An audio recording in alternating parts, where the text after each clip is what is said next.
Self. Okay, so welcome everyone to the Centre for Education Research and Scholarship seminar series. This is the first in 2023-24, and I'm delighted to be kicking it off.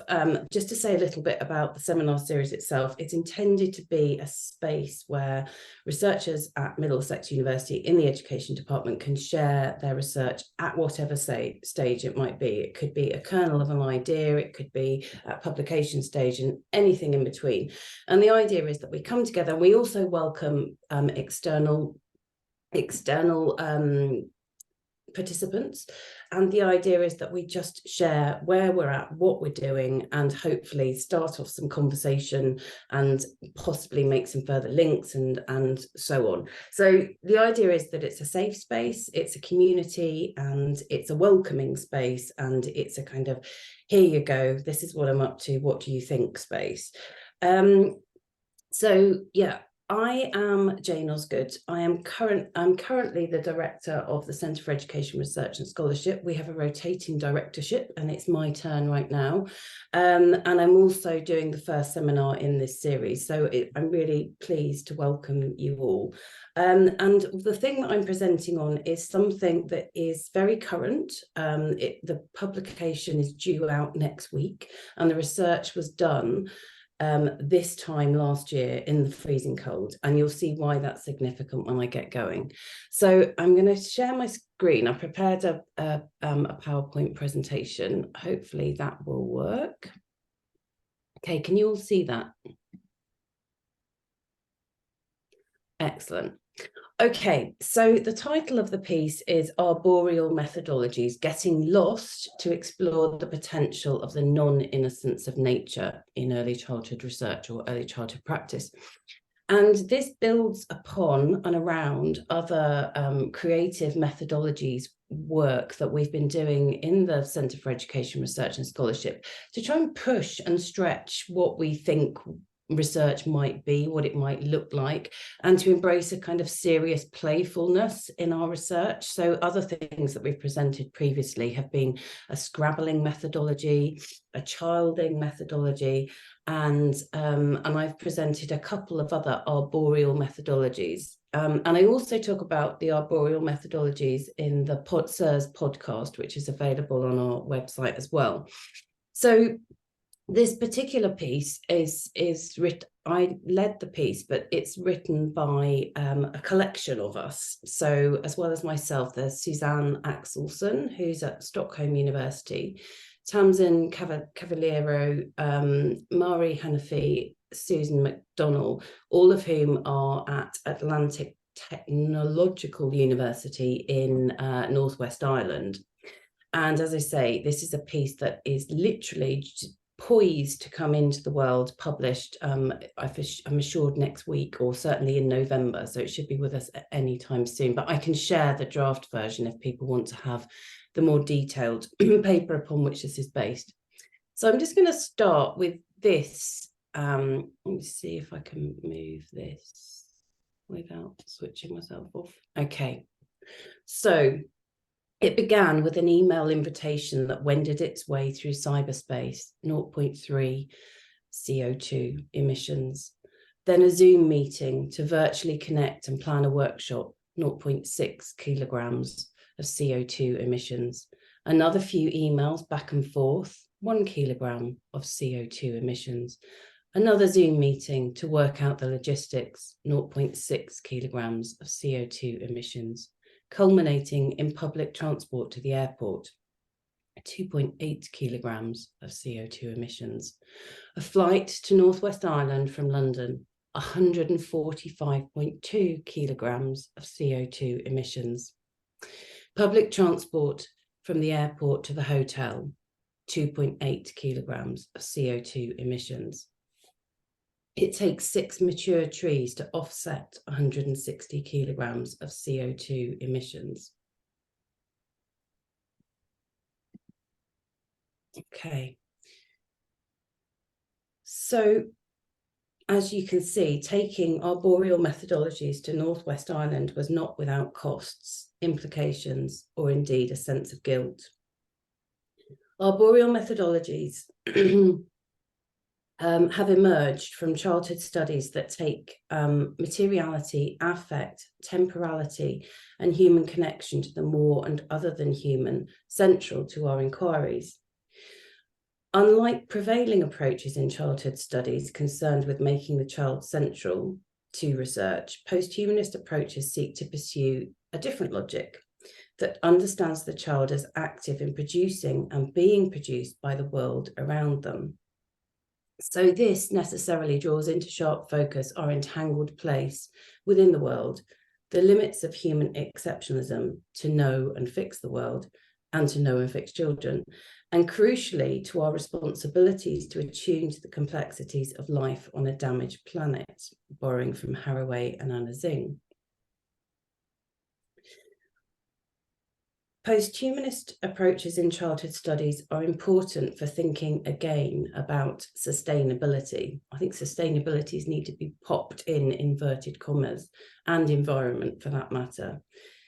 And we need other ways to think about these concepts, these practices, these paradigms, if you like, because they shift the focus away from nature being in the service of the human to the complex inseparability of nature culture and the demands it makes of us to sit with the discomfort of knowing that we are always implicated and always infected. We're never separate from that which we research. It is impossible to take refuge in nature to escape the terrifying realities of culture. They are always inextricably interwoven, if only we create time to notice, to attune to the world's differential becoming. Arboreal methodologies then invite immersive, affective bodily engagements with nature culture as opportunities to experience the world differently, and so take the non-innocence of nature more seriously. And I argue that this is especially pressing for childhoods of the Anthropocene, which is the current geopolitical epoch characterized by human-induced destruction of planet Earth, as evidenced through the increased presence of extreme emergencies. We've seen them season by season: forest fires, floods, life-threatening plagues, which COVID is. Posthumanism underlines the desperate need to pursue another logic in childhood pedagogy and research, one that refuses biophilia being the notion that human beings have an innate sense of connection to nature and that nature is unquestionably wholesome and pure and good, and one that offers a sanctuary for authentic childhoods to find expression or to be rediscovered in adulthood. So there is a long history of valuing the outdoors as a place where children can play and develop, which can be detected in the work of Froebel, Macmillan, Isaacs, and others. There is extensive research that argues that being in the outdoors is invaluable to child development and well-being. And it's claimed that children with few pressures, free to develop in nature-rich environments of the forest schools, are less stressed, more confident, especially in taking calculated risks, have better communication skills, are more creative, have better emotional well-being, and suffer less ill health, and have better concentration on entering formal education, so it can make them more school ready. Outside, children can be active and learn through movement and all their senses, and consequently stress levels are lower. Other observed benefits are the reduced likelihood of viruses and germs being shared in the outdoors, and the reduced prospect of childhood obesity due to increased physical activity. So exponents of forest schools claim that it's an altogether healthier environment and helps children appreciate a world they can ultimately care for, which is a vital antidote to nature deficit syndrome, which Louvre coined in 2008. That children spend too much time indoors suffer because they are out of touch with the natural world and the rhythms of nature. The emphasis within forest schooling then seems squarely on what nature can do for humans. The forest is understood as something of a resource, a context, a provider. Viewing it in this way amounts to human exceptionalism that unwittingly reinscribes both extractivism and consumerism. But the forest and forest schools are never distinct and separate from the wider world. Undertaking a project of mapping the non-innocence of matter, such as the waterproof puddle suit or the plastic welly boot, for example, would reveal a complex and altogether disturbing and unsettling counter-narrative to the conflation of childhood with nature. Forest schools are intermeshed and entangled with capitalism, with consumerism and anthropocentrism. Romanticized accounts of childhood and its relationship to the purity of nature, I would argue, are fictions. Woodland is frequently carved up by highly polluted trunk roads and railway tracks. Cars are used to ferry children to forest schools. Lunches are wrapped in materials that will take years to degrade, if ever.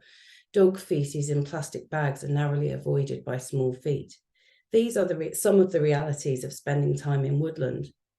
And much woodland is heavily managed and under constant threat of further regulation and containment, what Anna Zing and colleagues identify as the plantationocene.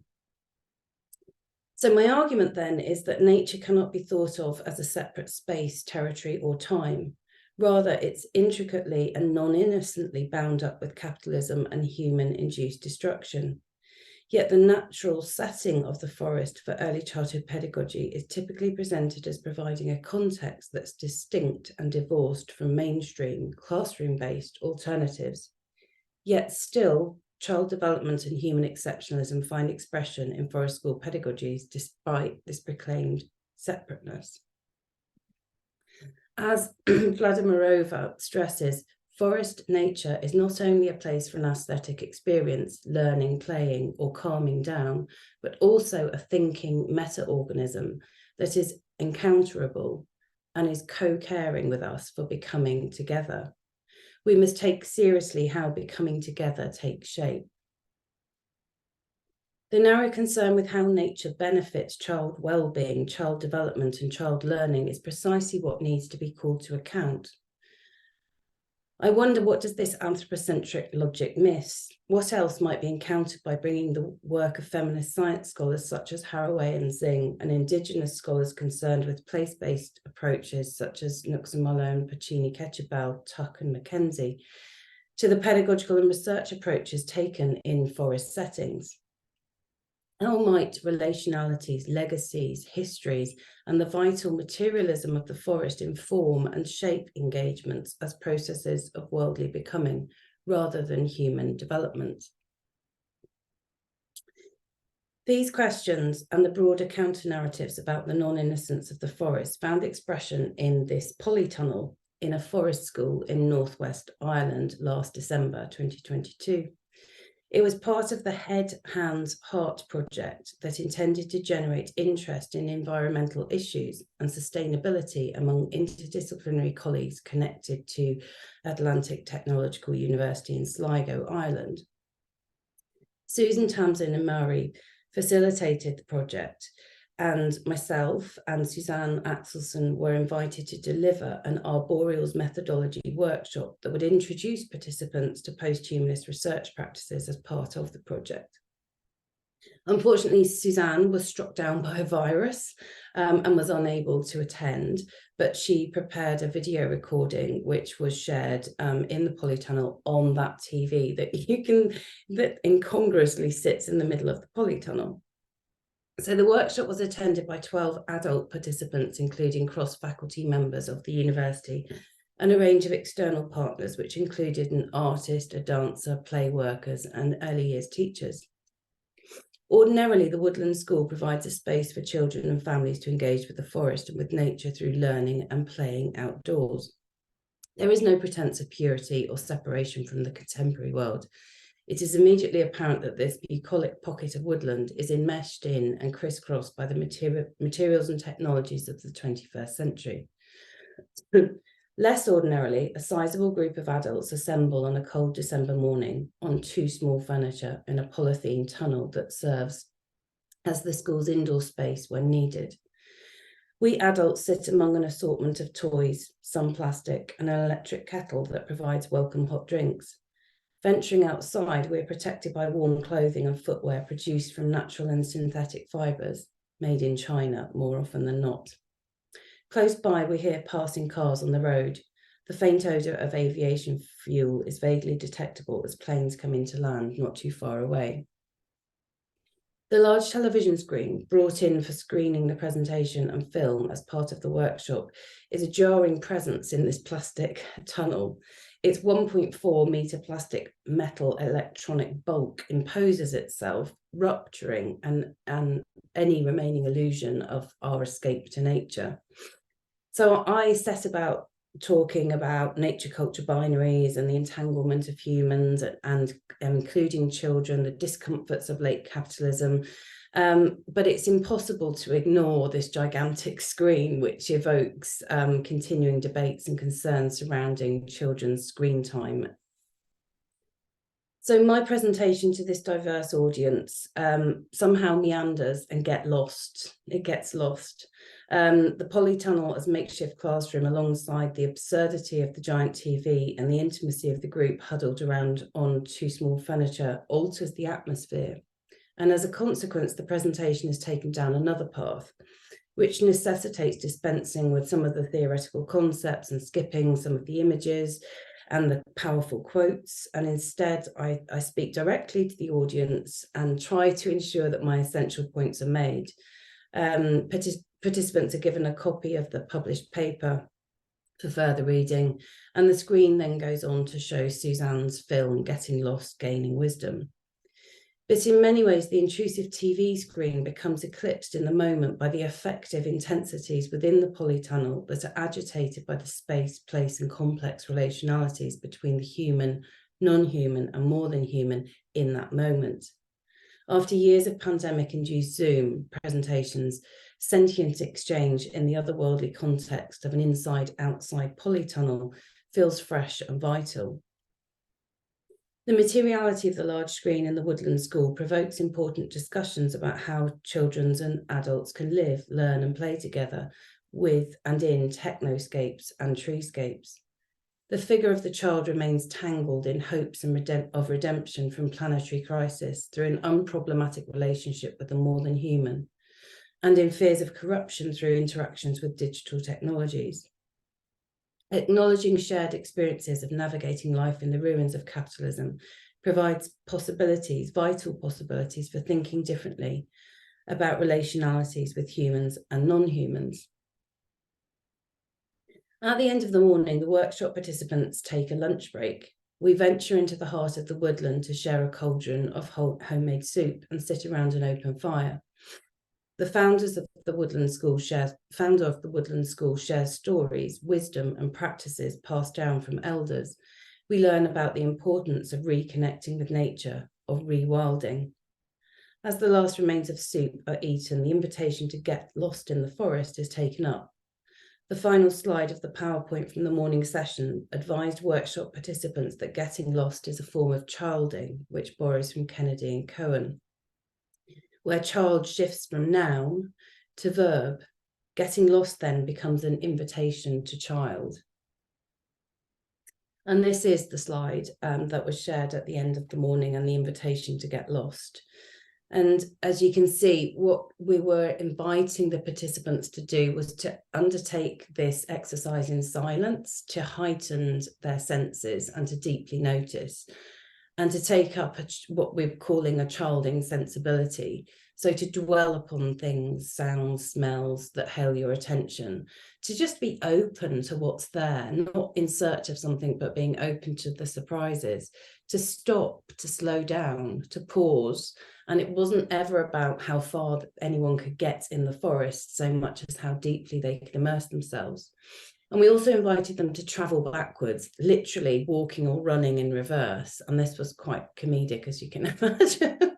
And notice how it feels, what you see, sense, hear, what memories are evoked. And then close your eyes. And we took some scarves along with the invitation for people to blindfold themselves. I mean, we weren't obviously that concerned about health and safety, but there was quite a heavy layer of leaves. So we just assumed that people would just embrace it. So we asked them to inhale deeply, to sense things with a sense of smell, to spin, oscillate, digress, jump, and to play with scale, to make themselves big, make themselves small, and to view the world from different vantage points. And we also invited them to think with children's literature. So characters, plot, space, scale, either from their own childhood or children's literature they've encountered more recently, and to embrace a sense of fantasy. And then we asked them to document differently in whatever ways that felt responsible. So foraging and gathering with care, assembling, photographing, sketching, recording on their mobile phones, whatever. There was no sort of firm direction, but just an invitation to get lost in the forest, literally. So in the paper, we all write about our experiences of getting lost, and Tamsin offers this. So this image is of a sort of diffractively getting lost in scale. So she took some notes in her notebook. She also took some photos, and then she kind of made connections with unexpected and unanticipated things that were going on elsewhere in her life. And she said, having been invited to get lost, I imagine striding off into the distance, but my getting lost is minute. I take a few steps and I'm struck by a tiny flower growing out of a rock face. I find myself wondering at the 2.5 million year old rock sedimentation, once submerged by sea, but now reshaped by the persistent exposure to nitrogen oxide, and children's small, dense chisels as they engage in forest school rewilding. I take a closer look and attempt to draw. As I draw, focusing in, the world becomes smaller and more detailed. I notice a tiny white bug on the stem of the flower, a spider web caught between the leaves. Attempting to capture the outline of the leaves, I notice hairs on the leaves. Flecks of ash from the fire float in the air. The average wood fire produces approximately 1.82 kilograms of CO2. But for now, carbon ash floats through the air with the lightness of snowflakes. Birdsong is audible, interspersed with voices from the other workshop participants. It's interrupted by revving engines, the sound of school pickup, traffic congesting, accompanied by a not so far away pneumatic drill, and the occasional cracking of sticks as people move around in their quest to get lost.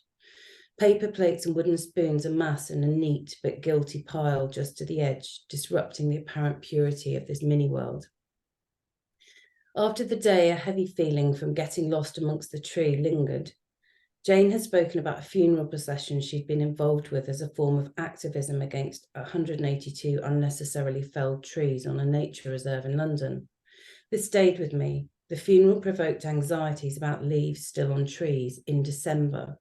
Summer drought and a false autumn altered the regular behaviour of plant life, and trees heavy with foliage in the depths of winter stand as a vital reminder of what it is to live life on a damaged planet. I became haunted by a passage from my current reading about arboreal time as cyclical, recurrent, perennial.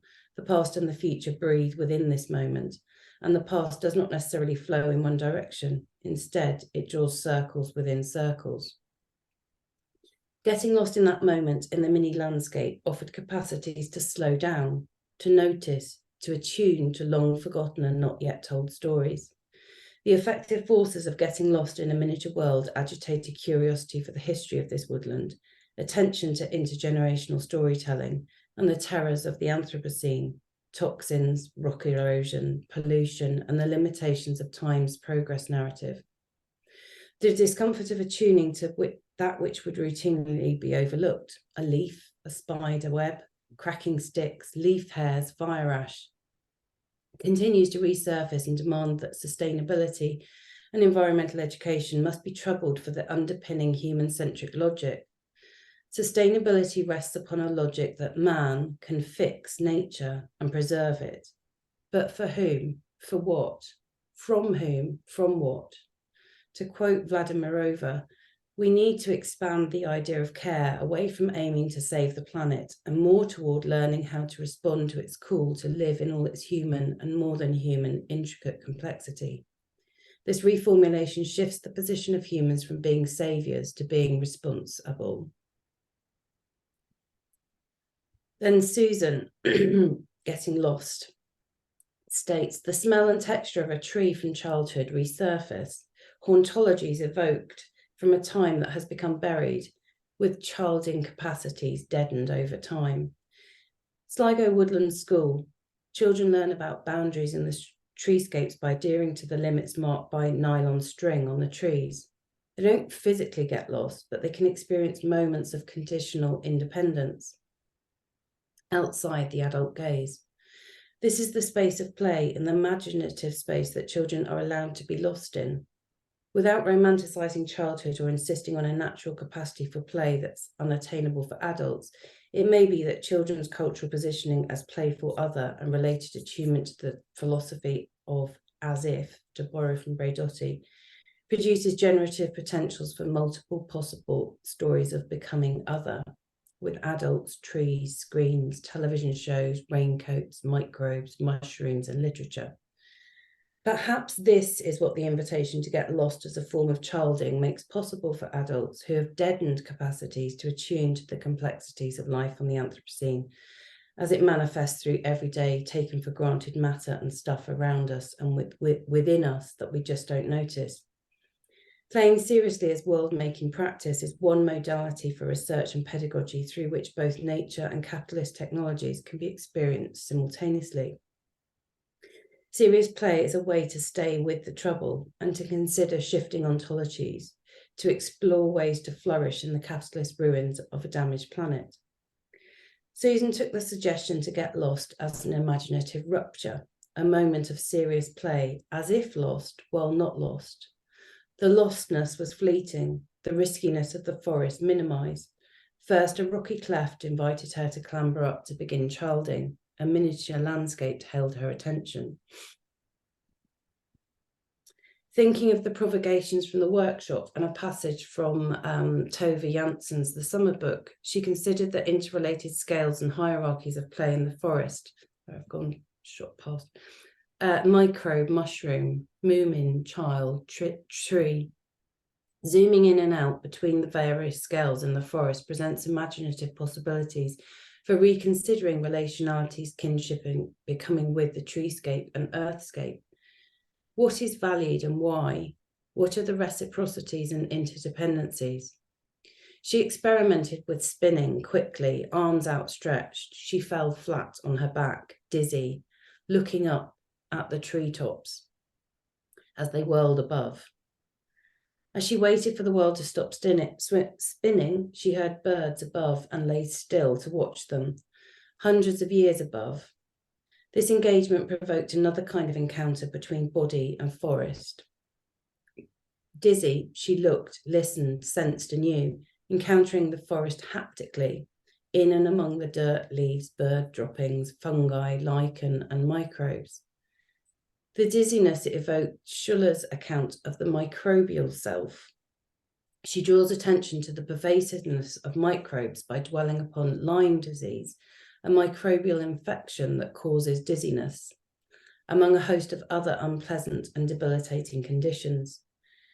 Challenging commonly held wisdom that viruses must be thought of as something that's invading or attacking the human body, Schuller argues that human microbial relations need to be thought of as a becoming together, a being with. As she states, we live our lives fully imbricated with our environments, including microbial life forms, which not only are interdependent with us, but more fundamentally do not pre-exist as separate entities. What then becomes of the self when the body and its sensations are understood to be forged through ongoing co-constituting relationships with microbial life? Trillions of beneficial microorganisms are dwelling throughout our bodies. We are in processes of endlessly becoming with, never separate, contained, autopoietic, bounded human subjects. Sensations and emotions arise from microbial entanglements. Schuller contests that these relations condition the subject in symbiosis, being with, becoming together. It is the process of becoming with that produces sensation, and the individuated subject, as well as hierarchies of mind and body, must be understood to be a fiction.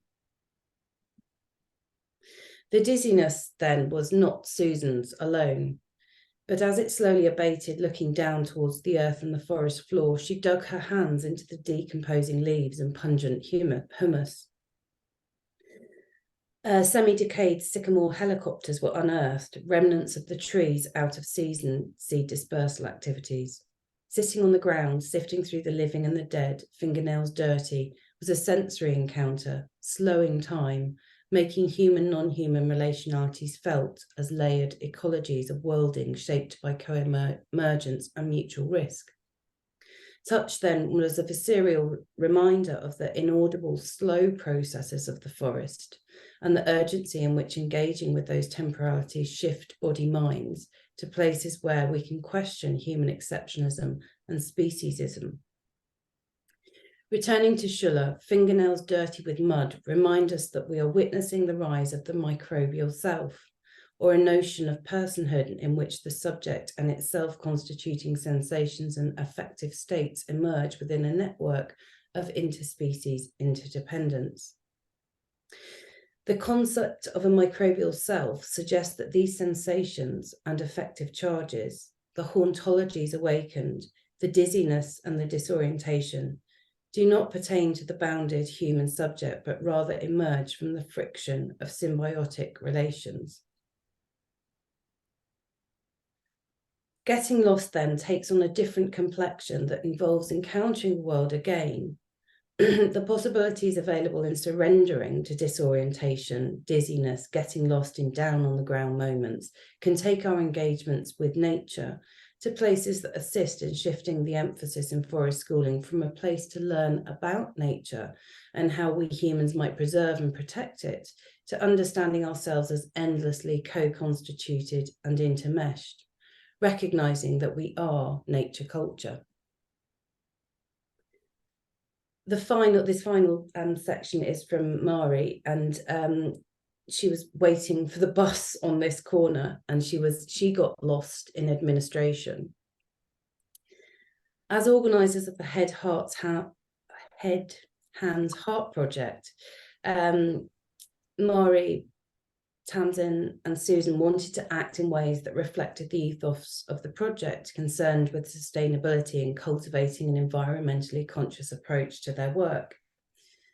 So they offered an eco-friendlier means to transport participants to the woodland, and they organised a bus for this from the university to the school. Such virtuous intentions, reducing carbon emissions by reducing the numbers of cars journeying to the woodlands, was the motivation. But despite these intentions, most of the attendees drove, and so the bus dispatched just 5 people, including Mari, at the woodlands. Wrapped in many layers to thwart the damp cold of the northwest of Ireland, they quickly became immersed with natural objects in the polytunnel: beeswax, seashells, leaves, rosehip. Yet the encounter with the bus and the nearly full car park provoked the messy contradictions and tensions within this seemingly natural space. Haraway 2016 urges that we take seriously symbiosis, or making with, rather than autopoiesis, or self-making. Accepting that human exceptionalism and intentionality can come undone at any moment involves learning to stay with the trouble of living and dying together on a damaged earth. The endless nature culture entanglements that we were caught up in, bus, carbon footprint, mobile phone use, facilitation of an event, use of the forest school, natural materials, plastic toys, nylon string boundaries, gigantic TV, and on, served as reminders of the limitations of human exceptionalism and intentionality. Yet behind schedule, as we entered the getting lost segment of the day, Mari felt the urge that she must leave for the bus with the 4 other participants. And the bus was not lost. In fact, it was very punctual, and it had arrived for the return journey to campus. Head, hands and heart were alive, standing along the roadside waiting for the bus. Head conflicted. A responsibility. Claire, could you pop yourself on mute? Sorry, me. I haven't really looked up much this morning. No.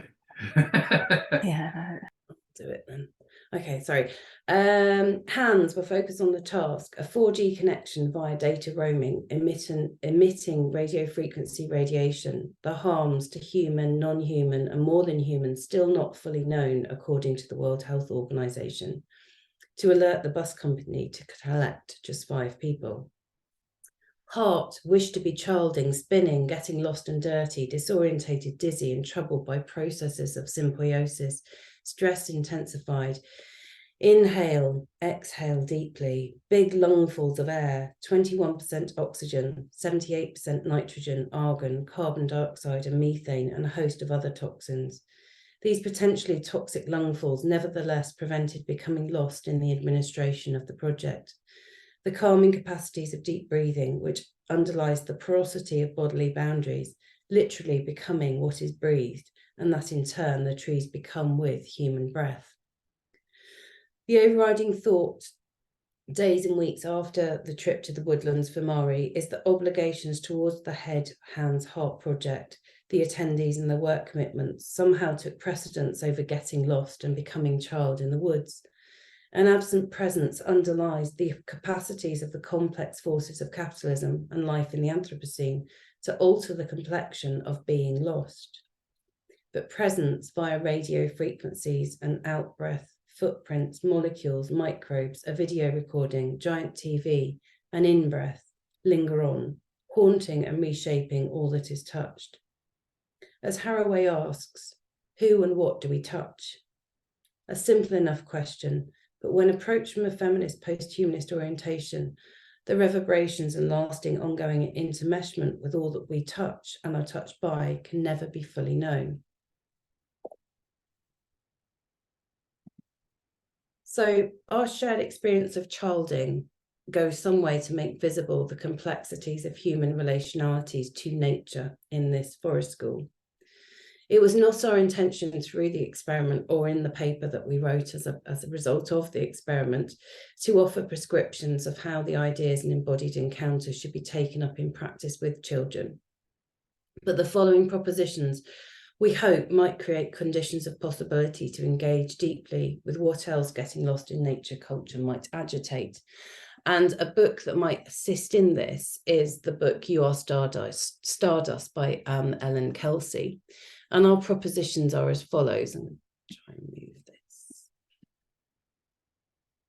Create space and unbounded time for children to explore and dwell amid the dirt, to ask the unasked for questions. I think we're possibly all guilty of not doing that or not feeling that we're allowed to do that. Then we invite you to create opportunities to deepen and extend children's discoveries of becoming with by following unexpected lines of inquiry. And that might be with through art or science or local colonial histories, folklore, fantasies, children's literature. Be brave enough to encounter uncertainty and question environmental education and human exceptionalism. Explore other ways to think of ourselves as human, maybe as microbial selves. Value the possibilities that getting lost, attuning and slowing down create for paying close attention, and resist the temptation to rush or find immediate explanations. And finally, dwell together upon where else sensing and the knotty not knowing might take your inquiries. Okay, so I obviously have not been able to keep an eye on the time, but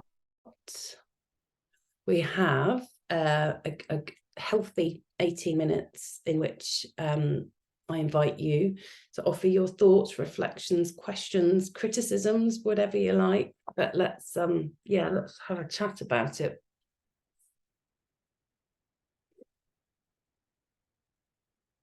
Or you can put them in chat and then I'll ask them to myself from chat.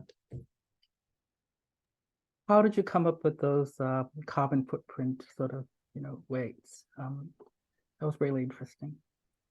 Oh, at the beginning? Yeah. So there's a carbon footprint, a CO2 calculator. So if you Google, how do I calculate my carbon footprint? And then you put whatever it is that you've been doing. And, just the simple act of sending an email, and actually the simple act of us being here right now, how many kilograms of CO2 are we generating?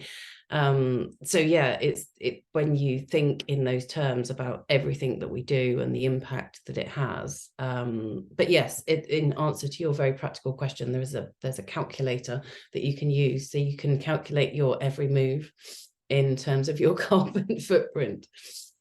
We're doing that.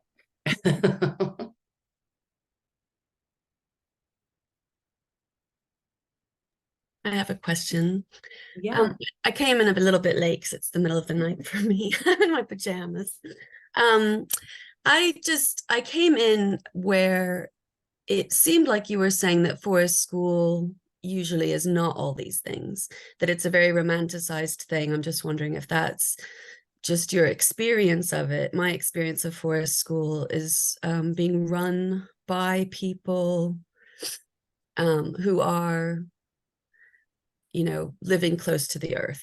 So, I lived in teepees for 3 years, and then I became a forest school leader, and my friends were from Greenham Common and stuff like that. And then they became forest school leaders.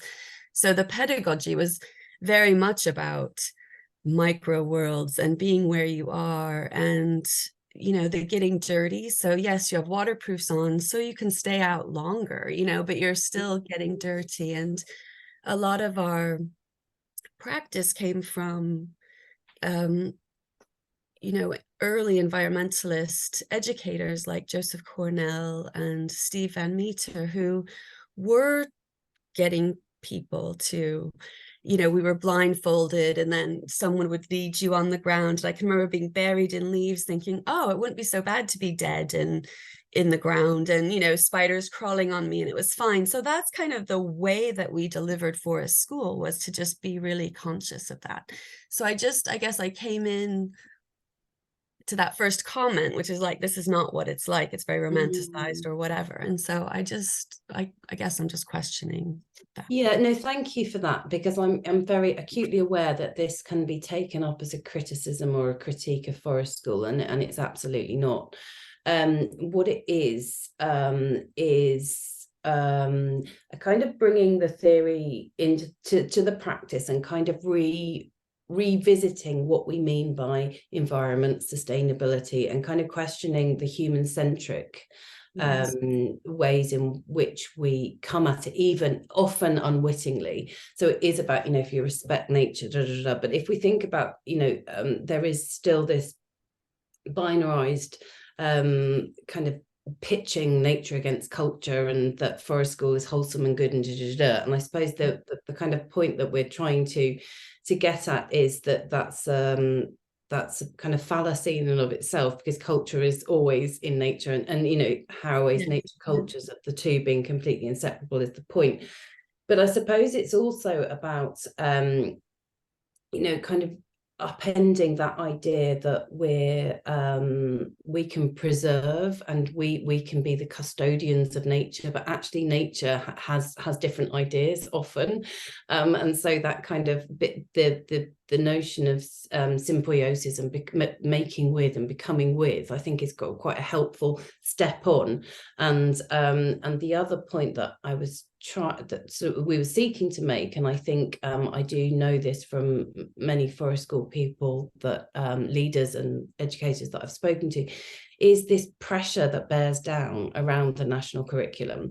And even though what you're doing is pushing against much of that philosophically and pedagogically, the pressure is still there around. And so much of that, kind of the slowing down and the kind of not knowing and being open to all of that somehow gets eaten into and regulated in a way that undermines what forest school can and has been and could be. So I don't know if that kind of addresses. I hope you don't read it as a criticism. No, I didn't at all. No, I'm just thinking about how this kind of methodology then is just a way to really articulate what for many people is just their experience. Yeah, and that's absolutely it. So it's kind of deepening with, like, it's bringing the theory, a different set of theory, to a well-established practice and thinking. And so we had some really interesting discussions. So there were several facilitators throughout the workshop, and one was a lecturer who in outdoor education and forest school pedagogy, and she brought a tray of natural materials. So we were all trying to identify, this is a rose hip, this is this. So you identify the leaf, and so that was the kind of educational purpose of, okay, become more knowledgeable about nature. So this was a kind of next step of, okay, so now that we're, interested in nature, how can we think about our relationalities with nature in a way that kind of deepens that, to not that there's this human superiority to be able to preserve nature or to protect it, but to get at the kind of complexity of how, that human intentionality is often undermined in ways that we can't predict and know, but we can take seriously. And I think the microbial self is actually a really helpful sort of concept and way of thinking about the fact that we're not this separate, human bounded subject, but we've got these trillions of microbes in us and dirt under our fingernails, and just thinking. So I suppose it's kind of dwelling with the complexity, but it's not, it's not a seismic shift from where many outdoor educators and forest school educators are anyway. But I think there is this tendency to, okay, name the leaf, name the tree, so that becomes the sort of. And that's what those early environmental educators were trying to get away from. To but I think maybe the pressure of national, and then I see. But I think maybe the pressure of national curriculum and early years foundation stage, those kind of bear down that it's like, okay, so a child needs to be able to pronounce and articulate and identify and actually, it's, so in some senses it's a reclamation, it's a kind of going back to and resisting those pressures, I guess. Yeah, thank you. Lourdes, did you have a question or a comment? Hi, Jane. Thank you. That was amazing. It kind of like sparkled lots of things in my head. So I don't know if it's a question or a comment, to be honest with you, but it made me think a lot about Slow Pedagogy by Alison Clark. The importance you kind of answer it while you were talking about how, the need of slowing down and being mindful of the curriculum, but not to the point that we're just so conscious about wanting to tick these boxes and just not allowing the child to be in the moment, because it's quite meta at what you were doing in this with this group of people, when you're just allowing people to get lost so that you can absorb the nature and start seeing things that you otherwise wouldn't, because you're in a rush. And I think that it just leaves something really I'm taking a lot today with me, because I think sometimes we are preparing all of these early years students to go out there in the work field to be able to deliver constantly. But I think the message I am going to now, it gives me I feel very more empowered now to go and say, I'm not asking you to disregard everything we're teaching you and to just push away the EYFS or the frameworks, but just be mindful of mindfulness. I know it sounds so. Thank you. It was amazing. I think that's one of the reviewers came back and said, well, where are the children in this? Why are you submitting something to an early childhood journal when there are no children? And we were like, well, that's kind of the point, actually, to undertake a childing workshop with adults. And I think Susan's point about, the kind of deadened capacities to attune to the world in the ways that children, if they're given, not wishing to homogenize all children, I know that some children have access and possibilities to do this more than others, but put a child in a muddy space and see what happens when you stop imposing what they should be doing and what they should be learning. And it takes a bravery, and that's not just as an early childhood educator, that's a parent, as anybody who spends time with children. It's like, okay, all right, so to take that, so inviting these adults to to embrace, to give them a permission, actually. So, you know, the idea of Susan, who's in her late 50s, madly spinning and then falling over, and she was giggling, and you know, it's just chaos and madness. But you know, the when do we ever do that? You know, as adults, when do we ever allow ourselves to do that?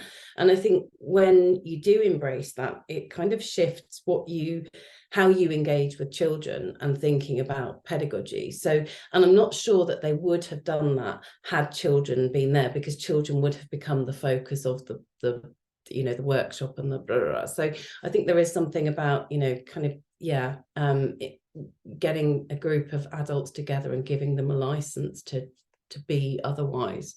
That's really interesting. Sorry, I don't want to take much time because I know Mona has her hand up, but that's really interesting what you just said, that I think once we are with children, we feel like we don't have the permission to relax and to be, because we are in another, we have to put our safeguarding hats on, and then we have to take care of, you know, everything is okay. But I think having the time to be only with adults and experience it aside, then you know what the children should be able and have the opportunity to be, you know, have the agency to experience on their own what you had. It's amazing. Thank you again. But I'll just very quickly, just in response to that, one of the things that everybody kind of said is that went by so quickly. You know, it's like the time just evaporated, but because of this kind of permission to get lost, to be lost, to kind of deeply, you know, and I think that's it. And when we think about how we structure and plan children's days, and this, you know, Veronica Puccini-Ketchabel stuff about clocking practices, you know, we have this kind of, oh, this must happen then, and then that happens, and then we've got time to pack away, and then we have to do this, that, and the other. You know, what would happen to time if we were to kind of embrace a more, kind of openness to it all? Mona, you've been very patiently sitting with your hand up. No, not at all. Yeah, fascinating. I'm just really interested. I don't have a proper question, I'm sorry, but it's more this concept of childing and using it to kind of think about openness, which seems to always then be entangled with joy and joyfulness. And I'm interested in kind of the potential for childing to lead to other affective responses like fear. So very egocentrically, I'm thinking about when I take my children to the woods, they hate it. I have to be like, come on, just 20 minutes. They're like, how many minutes have gone? They hate it because I think they're really scared. They find the woods quite a scary place. And I can remember that as a child, of like looking at ivy and feeling that something was going to come out of the ivy and get me. And rather than apply that as kind of, oh, maybe they've got nature deficit disorder and they're scared because they just haven't been in enough woods, I think it's interesting to kind of stay with the possibility that our childing might also lead to feelings of, you know, being completely overwhelmed or terrified in a space, and not just kind of the spinning and and having these glorious experiences. Quite terrifying. I think that's absolutely, I think that it has the capacity to do that. And I think if you're kind of open, if you kind of set aside that, you know, childing isn't this romanticized thing, it isn't some, you know, kind of romanticized moment in life that we're trying to recapture, but it's a way of kind of stripping back and just being a bit raw, I suppose. And that inevitably can be really disorientating and uncomfortable and unpleasant. And I think Tamsin's account of, you know, her focusing and then kind of being how it kind of bubbled up long after and was haunting her still. And, you know, it's this and that kind of work it does in terms of transporting you to times forgotten and then times imagined, and all of that kind of temporal shifting. And I think we're kind of so preoccupied as adults, particularly in relation to children, when we're there as in a pedagogical sense or a parenting sense, that we're the responsible, we're the brave, and we're the responsible, and we assess, we risk assess, and we, you know, make things safe and but actually, if you invite an adult to say, okay, this, because in honesty I was feeling a little bit scared because I didn't know that woods, and they, you know, had these boundaries up for these nylon strings for the kids so they knew where they could go.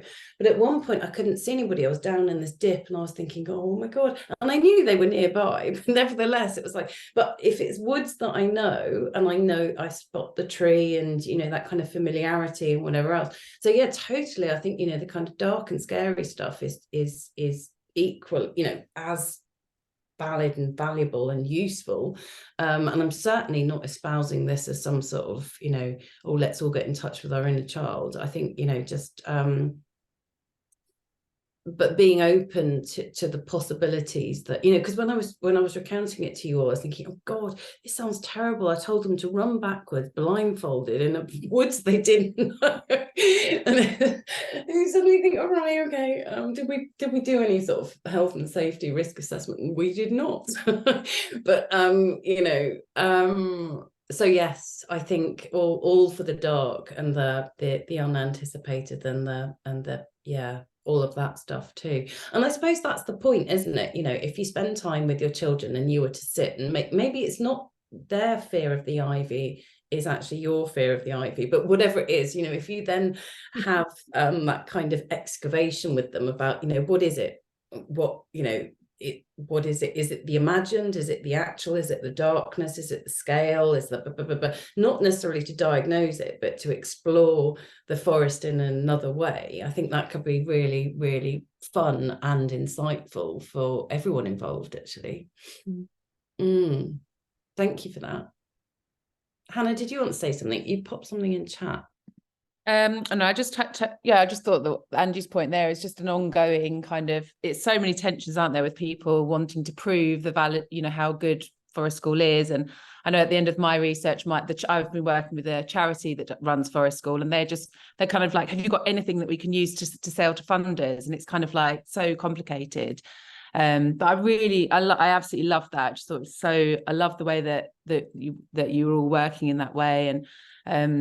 And yeah, to completely agree with this idea about the nature cultures, the children that we played with, and also my own children. So I should have kind of noticed it sooner, but they constantly play, their fantasy plays constantly like video game characters and TV characters, and children just can move in, you know, in a natural space. They take on all these different worlds at the same time, and they're always welding. And I was kind of like, no, I'm looking at Forest School. I don't want to cover this. That's, you know, why are we constantly drawing pictures of Among Us characters and, you know, PJ Masks, and why? But then my own children have a PJ Mask headquarter, which is a series of bushes, and they've had that since they were really little. So I've realized that more and more the children are living their digital worlds and their digital lives in natural spaces, and they kind of have this ability to do that.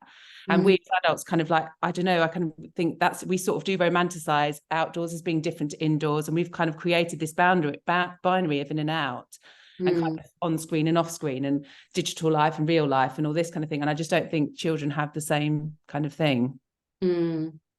Yeah. Fascinating, isn't it? And I think sometimes we do that when we're outside, don't we? Like, I don't know how you found, that's why I'm kind of I love the fact that you did it with adults, because I think that's the only way really that we can shift this adult-child binary, by actually living these things and seeing how do we do that? Like, what are we pulling on? And I think we do. I think we'll be in a space and we'll remember something we've just seen on Instagram or on social media, and suddenly we're thinking about, you know, a blog we've seen, and so we're doing that as well, but in that different way.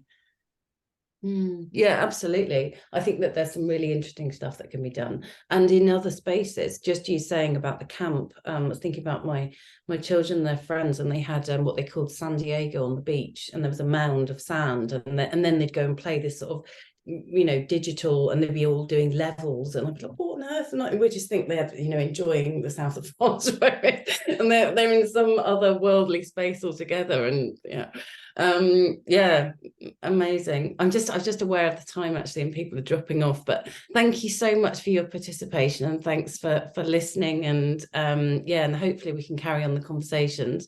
Really appreciate you being here. Thank you.